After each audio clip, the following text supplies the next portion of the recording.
I'm going to tell you something that probably is not very coach of me to admit as a coach.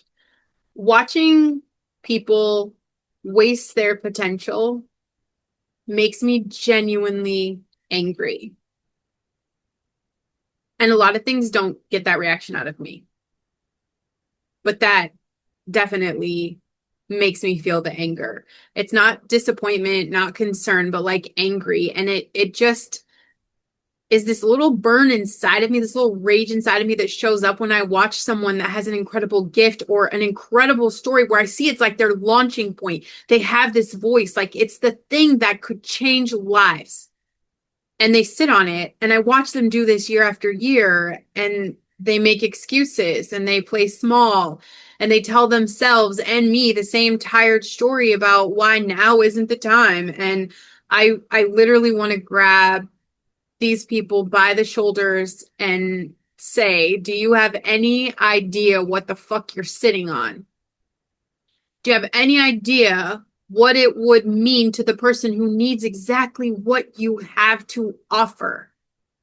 And I don't think that anger is a flaw in me. I think it's the whole reason I do this. It's why I became a podcast coach instead of 100 other things I could have done. And after burning down my previous coaching business literally in one day, burning it to the ground, outside of doing that, I never wanted to coach again. And here I am. 1,000 things I could have done because I cannot stand this anymore. I can't keep watching people with something real inside of them die with something still inside of them. So let's talk about, I guess today I'm just going to tell you why. We'll talk about why I do this. I'm going to tell you why your voice matters, which is a completely different thing than like your platform. You guys, welcome to the Listen Bitch podcast. I am Branden Lynette, Voice Authority podcast coach. If you're new here, your mess is your message. Your potential is your purpose. So get the fuck over yourself and go build it. And if I'm being honest about this frustration, because I think you need the honesty from someone who actually feels it instead of the people or the coaches who are going to fake their concern. When I see you waste your life, it does something to me. We get one life, one shot at this human experience that we signed up for, and you're spending yours waiting to feel ready, waiting for permission, waiting for the fear to go away, waiting for a version of conditions that's never going to come. And the clock doesn't wait with you. It just keeps going. Before I get too far into this today, of course, I'm going to talk about Super Patch Liberty today, because stepping into your potential takes energy your body actually has to have. And Liberty supports all of the things like homeostasis for your body, for your balance, your recovery, your strength. All of these are drug-free, ingredient-free, made in the USA. This is a vibrotactile technology that works directly through your nervous system. And I always keep the link in the show notes. So the podcast coaching is new, and people have always asked me why podcasting, and especially of all the things I could coach, why this? I kind of went from just life coach, business coach, branding coach to podcast coach. And the truth is, all of those things still come out in the coaching. But this is the thing. I don't not actually care about podcasts. I care about the voices. The podcast is really just a vehicle, and it happens to be what I think, especially up against AI right now. I think it happens to be the most direct, most intimate, most accessible way for a regular person with a real story to put their voice into the world and reach the exact people who need it. There's no gatekeeper. There's no Facebook jail. You don't need permission. No waiting to be picked. You don't need a publisher or a network or a degree or anybody's blessing. You just need a story and then the guts to tell it. And that's why I chose this, because for the first time in human history, a woman sitting in her car who went through hell and came out the other side, she can pick up a microphone and reach someone across the world who's in the exact hell she survived. That is not a small thing. That's a miracle we have all gotten numb to because it's just been sitting in our pockets. And I watch people not use it. I watch people who have every tool they need to change lives. I watch them just scroll past their own because they're waiting to be more impressive first. It drives me insane. You already have everything you need. The tool is right there. The only thing missing is you deciding that your voice is actually worth using. And I think of everything I'm going to say today, that's the most important thing that I want you to actually hear because the whole world has it ass backwards. You think that you need a platform. You think you need the followers, the numbers, the audience, the reach before your voice counts. So you wait and you tell yourself you'll start when you have something to start with. You'll speak when people are listening. You have it completely reversed. The platform does not make your voice matter. Your voice is what builds the platform. And even if it never builds a huge one, even if it only ever reaches 10 people, your voice still matters to those 10. You are measuring the wrong thing. You are so obsessed with how many that you have forgotten the whole point is who. I would rather you reach one person who needed exactly your story than 10,000 who scroll past someone louder and emptier. Reach is not impact. There are people with millions of followers saying absolutely nothing, and people with 200 listeners changing lives every single week. The number isn't the thing. The truth in your voice is the thing. And your voice matters because it is yours, because nobody else on earth went through what you went through in the exact way you went through it and came out with the exact wisdom that you came out with. That's not replaceable.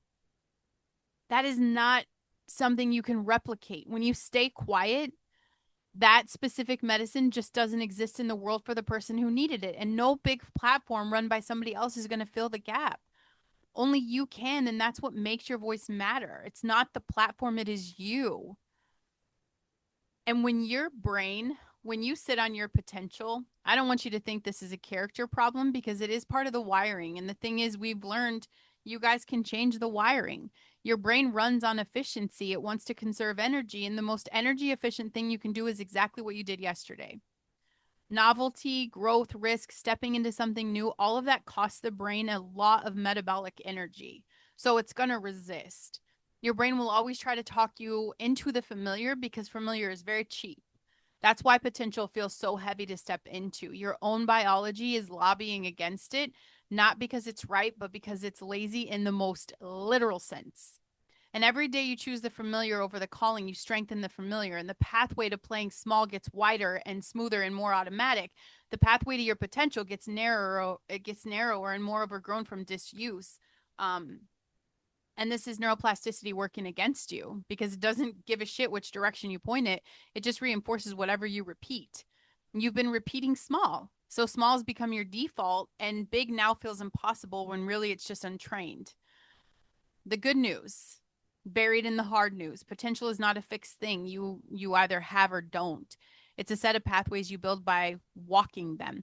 Every time you do one brave thing, you widen the pathway to the next brave thing. You're not born into your potential. You're born with the calling. You build into the potential. That's rep by rep. And the reason you don't feel capable of that big thing yet is simply because you haven't walked into that road enough times to make it feel like home.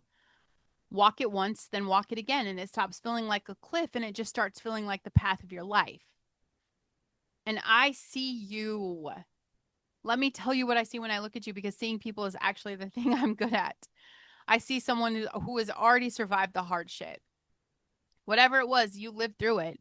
You're on the other side of it now, which means the worst is behind you and you don't even realize that you're standing in the exact ground somebody else is desperate to reach. You think your story is over because you survived it, but your story is not over. Surviving it was chapter one. Using it is the whole rest of the book. I see someone who feels the pull and keeps taking themselves out of it, who lights up. You light up when you talk about your shit, the thing, and then you go quiet and small when it comes time to actually do something.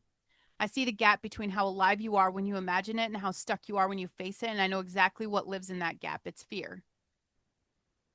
I see through it. It's not that you can't, it's that you're scared of what happens if you can. And the part that actually gets me, I see that you're worth it. Jesus made it very clear to everybody we're all worthy. I see that the shit you're sitting on is real and it's so specific to you and it's needed, and that the only person who doesn't fully see it is you. That's it.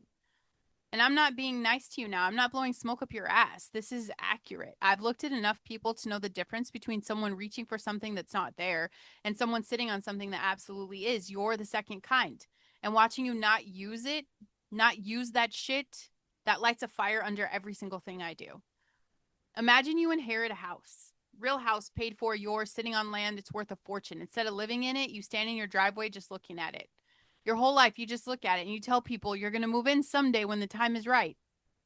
Meanwhile, the roof starts to sag, the pipes rust, the paint peels, the garden goes wild. The house that was worth everything falls apart in front of you. And it's not because someone took it from you, it's because you never walked through the front door and lived in it. You let a fortune rot because moving in felt like too much of that change. Your potential is literally that house. It's already yours. It was given to you by God, paid in full, the day you were born, with the exact combination of story and gift and voice that you carry. And it's sitting right there, and you're standing in the driveway of your own life admiring it. You describe it to people, and never once are you walking in and living in it. And it's decaying while you wait. Every year you don't move in, the house of who you could be loses a little more to the elements. Stop standing in the driveway. It is your house. I'm telling you, just walk in. And the thing that pisses me off the most is that the whole fucking machine is built to keep your potential locked up. Because a full person operating at full potential is dangerous to systems that profit from you being small. A woman who knows her voice matters does not need to buy her worth back in products. A person living in their calling is not scrolling for hours feeding the algorithm. Someone who's building the shit they're made for is not numbing out on the shit that keeps the machine fed. Your wasted potential is not an accident, it's good for business. Big tech needs you consuming other people's lives instead of building your own. The education system trained you to wait to be told what to do instead of trusting the shit inside of you. The culture sells you 1,000 cheap dopamine hits so you never feel the deep hunger of the calling long enough to do something about it. All of it, every part of it, works better when you just stay in the driveway and stay shut the fuck up. Nobody in that machine is going to tell you to walk into your house. That message has to come from someone who actually wants you free, someone who gives a fuck, and that's me. That's why I do this. Because somebody has to be angry enough on your behalf to say the shit that nobody else is saying. Your potential is being stolen from you one comfortable day at a time, and you're just letting it happen. If this episode is sparking something in you, don't let it go cold. Send this to the person you love who's wasting what they were given, and then be honest that you needed to hear it too. Moses stood at a burning bush, and God told him exactly what he was made to do. Go lead my people out. Clear calling, direct assignment, no ambiguity. And Moses, standing in front of the literal voice of God, started listing his excuses. I'm not eloquent. I stutter. Who am I? What if they do not believe me? Send someone else. He had the calling in his hands and he still tried to hand it back because he didn't feel ready. Did not feel capable. Didn't feel like he was enough. God did not accept the excuses. He did not say, "Okay, you're right. You aren't ready. I'll find someone more impressive." He met every excuse and said, "Go anyway." And Moses, who is stuttering, he's terrified, feeling like the wrong choice, he went and he became the deliverer of an entire nation. You are Moses at the bush, listing reasons. I'm not ready. I'm not good enough. Who am I to speak? What if nobody listens? And God is standing there telling you the same thing he told Moses. I did not ask if you felt ready. I made you for this. Now go. The calling was never contingent on the feeling capable. The stutter didn't disqualify Moses. Your fear doesn't disqualify you. Go anyway. That's been the instruction since God created you. Walk into the house. Do one thing this week that treats your potential like it's already yours, because it is. Record the show. Make the post. Book the call. Move in. Stop measuring reach and start measuring truth. Ask not how many will hear this, but who needs it. Build for the one, not the number. And answer the burning bush. The pull you feel is not random, it's the assignment. Stop handing it back because you don't feel ready. Nobody who did anything great felt ready. They went anyway. Yeah, I'm angry. I'm angry on your behalf. I can't care more than you do, though. I'm just angry that you have this house and you're standing in the driveway. I'm angry that you have a voice and that you're swallowing it to keep the peace with your own fear. I'm angry There's a person out there right now who needs exactly what you survived, and they're not going to get it because you decided your story is not impressive enough to tell. I'm angry that the machine is stealing your one life, one comfortable scroll at a time, and you're handing it over like it doesn't matter. It matters, you matter. Not your platform, you, the voice, the story, the specific medicine only you carry. We get one life. One. And you are going to stand in the driveway of yours until the house rots unless something makes you angry enough to walk in. Let this be the thing. Let me piss you off and let me be the thing. You survived the worst fucking days, the worst fucking part of your life. The only tragedy left is surviving it and never using it.